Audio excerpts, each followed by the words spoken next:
Šodien iekoda man skarba vista, Gailis teica, ka viņa sen nav sista.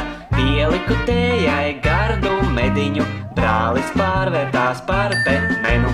Muskuļus kačā, kačaks Sergejs, nozaga ēzeli tā kā ebrejs. Saspēra viņu spēcīgs zibens, nosvila bikses, nodega dīvāns. Jūrā devās lācis Dimpis, viņam bija liels peldriņķis. Ļoti labi viņš prata burāt, pāri bortam tāli čurčāt. Mamma krītu slauka, dzīve sirdī viņai īsta mauga. Tētis lika man malku cirst, teicu viņam, lai iet dejot. Draugi mīļie, nevajag sisties, sēdiet mājās, sāciet priecāties. Šorīt pamodos es mentenē, šerifu paņēmu piču palnā.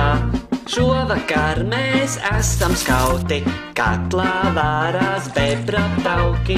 Nabaziņš tik raud un rīstās, laiks tam doties jaunās čīpās. Super! Paldies, ka skatījies šo video! Komentē, spied subscribe, man patīk un I like! Kā arī iesaki šo video visiem saviem draugiem!